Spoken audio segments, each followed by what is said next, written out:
আসসালামু আলাইকুম। আমি জান্নাত, আমার পেজ জান্নাত টুকিটাকি থেকে। আশা করছি আমার এই ভিডিওটি যে যেখান থেকে দেখছেন সবাই ভালো আছেন ও সুস্থ আছেন।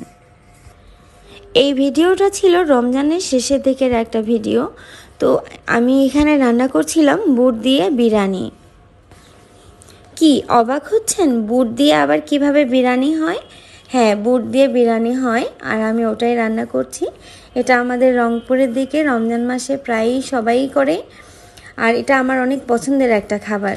রমজান আসলে আমি এটা ম্যাক্সিমাম দিনই এটা রান্না করার ট্রাই করি। রান্না সম্পর্কে বিস্তারিত কিছুই বললাম না, কারণ এটা খুবই সিম্পল এবং সহজ একটা রান্না।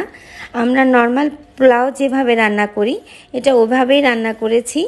জাস্ট শুধুমাত্র চালটা দেওয়ার আগে মশলাটার সাথে বুটটাকে একটু কষিয়ে নিয়েছি, আর দেন তারপরে আমি পোলাওয়ের চালটা দিয়ে দিয়েছি। আর এখানে একটু কালারফুল করার জন্য আমি জাস্ট খালি গাজরটা অ্যাড করেছি। এই তো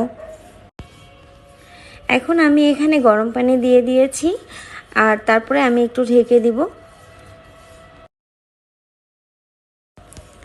পানি এখানে প্রায় শুকিয়ে গিয়েছে, আর তারপরে আমি একটু জাস্ট অল্প একটু ধনিয়া পাতা কুচি দিয়ে দিয়েছি, কারণ ধনিয়া পাতাটা দিলে এটার ফ্লেভারটা অনেক সুন্দর লাগে।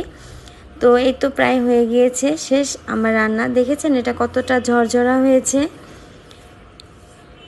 আপনারা যারা এটা কখনো খাননি তারা এটা একবার ট্রাই করে দেখবেন। আমার বিশ্বাস এটা আপনাদের অনেক ভালো লাগবে।